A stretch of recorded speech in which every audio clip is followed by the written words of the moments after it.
guys, I'm Megan and welcome to my YouTube channel. So for today I have a Q&A video that I'm going to be filming. You guys have sent me messages on DM and also left comments on my videos about some of the things that you wanted to know about uni, and that is what I'm going to do today. I'm going to answer them for you. Okay, so let's just get into the video. Right, so the first question someone asked is, was it easy to make friends as there won't be an accommodation? Well, I didn't really make that many friends on my course. I made a few, but like not really close friends. The majority of my friends do all live with me. So I did find it easy to make friends on my course because you're put into like different groups. So when you do group projects and things like that, you will have to make friends eventually because you're all working together. You need to make sure they're all getting stuff in on the right time. So yeah, I found it easy to make friends on my course, but the majority of my friends do live with me in my flat. The second question was, do students usually go into central London? Obviously before COVID we would go clubbing there, we'd go to places like XOYO, Studio 338, and we would go to Oxford Street as well to go shopping, but that isn't really able to happen right now. But it's quite easy transport links from this campus anyway to central London, either by train or bus or whatever. So we did go quite a lot last year. Next question is, what are you studying? I've answered this before, but I'm doing advertisement and digital marketing communications. So I'm basically learning about social media and how social media works and just how the digital marketing industry is affecting the world today. So that's what I'm studying. These two questions sort of go into one. So it's, can you do a room tour and what's your ensuite like? I've actually already done a room tour. I will leave it linked down below. But in that video, I do show what the ensuites are like. But basically it's just like a little shower head. It's like a wet room, so it's not like you don't have like a separate shower to like a bath. It's just a wet room, and you've got like a little shower head on the wall. But they're easy to use showers, but I will say that your floor will get wet, but you've got a fan that you can turn on and it will evaporate all the water. But you need to make sure that you turn the fan on, because otherwise the whole room, your room will just smell damp and it's not nice. So the en-suites, they're quite small. What courses are available and any information for international students? There are so many courses available. On the Avery Hill campus, it's mainly the medical field and sort of sciences and things like that. So you do midwifery here, sports science, paramedics, that's all on the Avery Hill campus. On the other campus, I do obviously my course. Travel and tourism is there, and then you have, what's Jamie's got? Jamie, what do you do? That's all on the main campus. What was the other part of that question? International students. I don't really know much about international students. I have one friend that's an international student. He is from India. He's from India, so he comes over from India and he stays here. It's not really much different. I think you can apply for bursaries if you're an international student. I might be wrong, but I think that you can. And then at Avery Hill they offer summer housing. I don't know if they do that at other universities, but you've got summer housing where you can stay here all over summer if you can't go back to your original country. So it's not that much different for international students. You still get the same offer of courses. You can still live here, and the rent isn't anymore. I think you get the maximum student loan though. That's the only thing that I think is different, but apart from that, there's not much that's different. What is your dream career after uni? So obviously I do a digital marketing course and sort of advertising. I would like to go into that sector when I finish uni. I did a week's worth of experience in a digital marketing company before I actually came to uni, and I did really enjoy it. So that is probably what I want to go in, like marketing for a makeup company or whatever. Like I wouldn't mind doing that. But also I really like dogs. So if I made my own like dog business, like a dog walking business, I could market it, like I would love to do that as well. So I don't really know yet, but sort of between dogs and how does COVID affect uni life? Well, obviously we can't go to pubs and clubs and bars, and we haven't been able to since March, which is very, very sad. We can't go into university at the moment. There's a few lectures that are on, but pretty much all of it is online and pre-recorded lectures, so we can't actually go and get taught by our teachers. We're not able to have any visitors to the flats, and we can't go to other flats, obviously because we don't know where they've been and everything, so we all basically just have to stay in our bubble. There are some flats here which are 9 people and they haven't been open this year.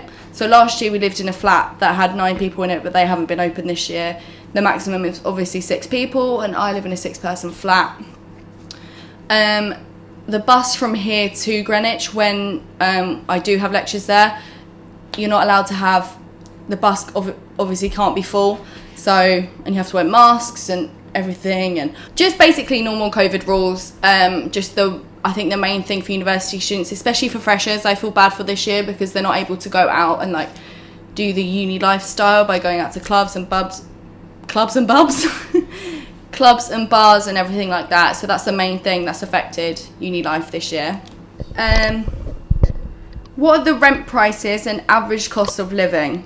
So you can pay your rent 3 different ways. You can pay it all at once, you can pay it termly, so you pay it once every 3 months, or you can pay it monthly. I choose to pay it termly because otherwise I wouldn't have any money left over, or I just wouldn't save enough money to pay it. The price of living at Avery is a year, so it's from September to June, is around £6,500 for the year. It's cheaper here than it is in Cutty Sark and Daniel Defoe. I'm not sure about Macmillan because that's for students who have already graduated. But for here it's about £6,500. So you would split that up termly, so each 3 months, or you'd split it up monthly. If you were paying it monthly, you'd pay around £720 a month. But yeah, termly you'd split it up, or you can just pay it all in one go.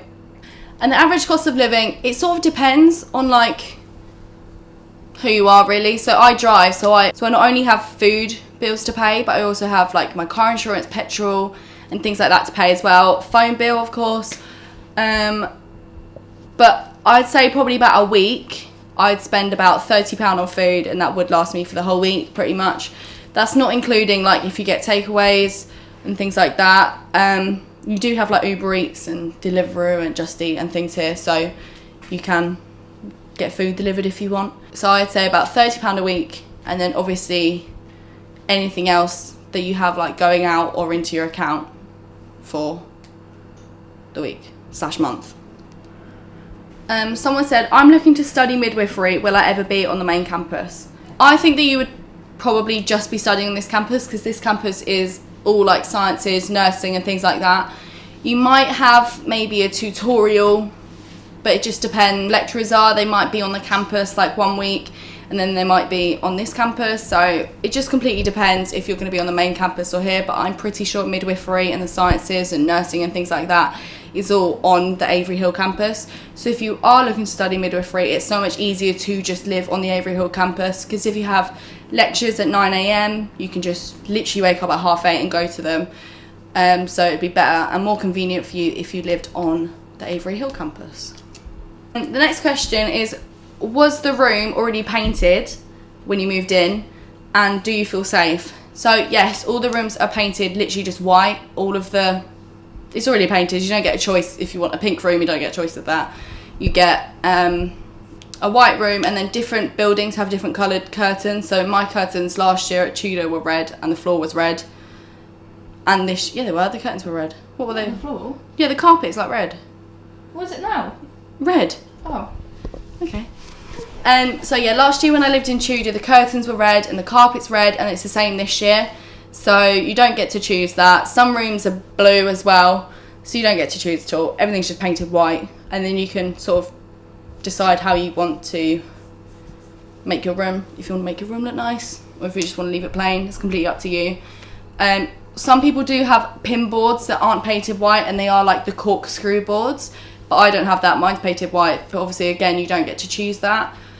But I feel safe on this campus. We've got 24-hour security, so they're right at the front of the campus before you get in. You've got not gates, but like a barrier. You have to show your university ID, especially now during COVID. You have to show your university ID to be able to get in, because no one can just be coming in and out the campus. Obviously you've got all locked doors. The only way you can get into the rooms is by having a fob and then to get into your room you have to have a specific key. So in that sense, yeah, I do feel safe.